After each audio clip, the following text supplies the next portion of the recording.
ایک ہی کر دی ہیں، یعنی کہ مین اینڈ وومنس جو ہیں وہ ایک ہی ٹوائلٹ استعمال کریں، یہ چیزیں اسلامی ماحول سے بہت دور ہیں، اور ایز اے مسلم ہم ان چیزوں کو بالکل ناجائز سمجھتے ہیں، ہم پسند نہیں کرتے۔ بے شک ہم اپنے گھروں میں بچوں کو اسلام کے مطابق، دین کے مطابق سب کچھ بتاتے ہیں اور پوری کوشش کرتے ہیں۔ یہ بہت چھوٹی عمر میں جب بچوں کا ذہن بہت چھوٹا ہوتا ہے، ان کو جو ہے سکھائی جاتی ہیں، جو کہ ہمارے بچوں کے لیے میرا خیال ہے کہ بالکل بھی اچھا نہیں ہے۔ 3 یا 4 سال کے بچوں کو یہ چیزیں سکھائی جاتی ہیں، اس کو آپ ایک ایجنڈا سمجھیں، بیکاز اس میں جو ہے گورنمنٹ بھی شامل ہے، وہ اس کو پرموٹ کر رہی ہے، جو ہے آپ ان کے خلاف بول نہیں سکتے، بات نہیں کر سکتے۔ یہاں کی مسلم کمیونٹی، یہاں کی پاکستانی کمیونٹی نے بہت احتجاج کیے، لیکن کوئی فائدہ نہیں ہوا، کیونکہ یہ ان کا ملک ہے، جو ان کی مرضی ہے وہ چلے گی۔ تو بچوں کی تربیت جو ہے وہ سب سے بڑا چیلنج ہو جاتا ہے یہاں پہ، یہ سب بچوں کو صحیح سے سکھانا، ان کو بتانا والدین کے لیے بہت بڑا چیلنج ہو جاتا ہے، اور آپ کا بچہ اپنی جو ہے ویلیوز جو ہے ان سے دور ہو جاتا ہے، بہت مشکل ہوتا ہے بچوں کو سمجھانا بتانا، لیکن بچے انڈرسٹینڈ بھی کرتے ہیں، آپ اچھے طریقے سے ان کو بتائیں سمجھائیں تو بچے انڈرسٹینڈ بھی کرتے ہیں۔ مطلب یہ ہے کہ وہ دائرہ جو ہے وہ اتنا تنگ کر رہے ہیں کہ لوگ جو ہیں وہ مجبور ہو کے خود ہی جو ہے UK سے چلے جائیں یا UK نہ آئیں۔ اچھا، دوسرا بڑا مسئلہ یہاں پہ نائف کرائم جو ہے وہ بہت زیادہ ہے۔ یہاں پہ آئے دن آپ کو کوئی نہ کوئی کیس جو ہے وہ سننے کو ملے گا، اور اس میں زیادہ تر جو ہے ٹین ایج بچے جو ہیں وہ انوالو ہوتے ہیں۔ چوریاں بھی یہاں پہ بہت ہوتی ہیں، مطلب کہ آپ یہاں بھی سیف نہیں ہیں، گاڑیاں بہت چوری ہوتی ہیں۔ اگر آپ کے گھر چوری ہو جائے تو آپ پولیس بلاتے ہیں تو پولیس آپ کو یہ کہتی ہے کہ چوری ہو گئی ہے، آپ سیف ہیں، تو پھر ٹھیک ہے، آرام سے بیٹھیں، ہم بھی 2-4 گھنٹوں میں نا یا کل تک آئیں گے اور آپ سے سنیں گے کہ کیا ہوا کیا نہیں ہوا۔ ہاں، یہ بات بہت اچھی ہے یہاں کی پولیس کی کہ اگر آپ کی جان پہ بن جائے تو وہ انسانی جان بچانے کی وہ ہر ممکن کوشش کرتے ہیں۔ اگر آپ کو یہاں پہ لائف تھریٹننگ ہے تو پھر یہاں کی پولیس جو ہے آپ کی ہر ممکن جو ہے وہ مدد کرے گی۔ اچھا، جو چور ہوتے ہیں وہ اریسٹ ہو جائیں بھی تو ان کو 6 مہینے کی سزا ہوتی ہے، تو ان کو پھر واپس چھوڑ دیا جاتا ہے، مطلب اتنا سخت قانون نہیں ہے عام چوریوں کے لیے۔ ہاں، اگر کوئی کسی کو لائف تھریٹ کرتا ہے تو اس کے لیے سخت سزا ہے، اور وہ بھی کچھ عرصے بعد باہر آ جاتے ہیں، ایسے ہی ہوتا ہے یہاں پہ۔ UK کی زندگی کا ایک اور بڑا مسئلہ جو ہے یہاں پہ NHS کا مسئلہ جو ہے وہ ہے۔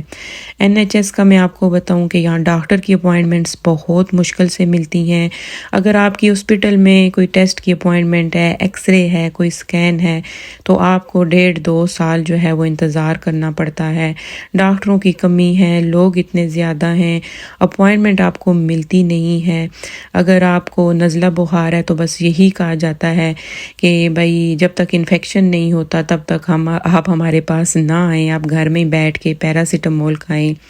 تو بیسکلی جو یہ ساری پرابلمز ہیں یہ اسی لیے ہیں کہ وہ لوگ جو ہیں وہ چاہتے ہیں کہ آپ جو ہیں وہ پرائیویٹ علاج کی طرف جائیں، پیسے خرچ کریں، یعنی کہ زندگی میں یہ سہولتوں کا دائرہ جو ہے وہ تنگ ہوتا ہے کہ لوگ یہاں سے تنگ ہو کے نکلیں، یہاں سے جائیں۔ لیکن اچھی بات یہ بھی ہے کہ آپ اگر کسی بیماری میں UK میں ہاسپٹل میں پہنچ جاتے ہیں تو پھر ان کی ہر ممکن کوشش ہوتی ہے کہ وہ آپ کی بیماری کو ڈھونڈیں، آپ کا اچھے سے علاج کریں، آپ کی زندگی بچائیں، اور آپ جب تک صحیح نہیں ہوتے وہ آپ کو ڈسچارج جو ہے وہ نہیں کرتے۔ اور کچھ کیسز میں آپ کی جو اپوائنٹمنٹ ہوتی ہیں آپ کو 2-3 سال بھی جو ہے وہ انتظار کرنا پڑتا ہے۔ اس کے علاوہ سب سے بڑا مسئلہ یہاں پہ مہنگائی اتنی زیادہ ہو گئی ہے، گھروں کی پرائسیں اتنی زیادہ ہو گئی ہیں، رینٹس اتنے اوپر چلے گئے ہیں، اور جو پے ریٹ ہے وہ اتنا ہی ہے، تو لوگوں کی زندگی جو ہے وہ بہت مشکل ہو گئی ہے، اسپیشلی ان لوگوں کی جو نیو پاکستان سے آتے ہیں، اسٹوڈنٹ آتے ہیں، کسی اور ویزے پہ آتے ہیں، اور ان کو یہاں کے جو بینیفٹس ہیں وہ نہیں مل سکتے، تو ان کے لیے بہت ہی مشکل ہے یہاں پہ۔ باقی یہاں پہ اکیلا پن بہت ہے، اکیلے پن کی وجہ سے یہاں پہ جی ڈپریشن کی بیماریاں بہت ہیں۔ ڈپریشن جب انسان کو ہوتا ہے تو وہ نہ صرف انسان کی ذہنی حالت کو خراب کرتا ہے بلکہ وہ انسان کی جسمانی حالت کو بھی خراب کر دیتا ہے۔ تو یہاں بہت سے چیلنج ہیں، آپ جب یہاں آئیں تو بہت سوچ سمجھ کے فیصلہ کریں، بہت بہادری کے ساتھ آپ کو 2 3 شفٹیں لگانی پڑتی ہیں۔ اگر آپ پیسہ کمانے کے لیے آ رہے ہیں اور آپ یہ ذہن بنا لیں کہ آپ نے یہاں پہ محنت کرنی ہے، پیسہ کمانا ہے، تو پھر آپ جو ہیں 2 3 شفٹوں کے لیے تیار ہوں اور آپ محنت کریں۔ اور یہاں پہ جاب اپرچونٹیز جو ہیں وہ بہت زیادہ ہیں، اگر آپ کام کرنے والے ہیں تو آپ کو جاب جو ہے وہ ضرور مل جائے گی اور آپ جو ہے اچھا پیسہ جو ہے وہ کما سکتے ہیں۔ لیکن اگر آپ فیملی کے ساتھ آتے ہیں تو پھر وہی اخراجات ہیں، رینٹس ہیں، بلز ہیں، ٹیکس ہیں، تو پھر آپ اتنا پیسہ جو ہے وہ یہاں پہ نہیں بچا سکتے۔ اچھا، آپ یہ کہیں گے کہ خود تو یو کے بیٹھی ہوئی ہے اور ہمیں یہ سب کچھ بتا رہی ہے کہ آپ یو کے نہ آئیں یا یو کے میں یہ ہوتا ہے۔ دیکھیں، دور کے ڈھول سہانے ہوتے ہیں، یو کے آ کے سیٹل ہونا اتنا آسان نہیں ہے، بہت بڑا چیلنج ہوتا ہے،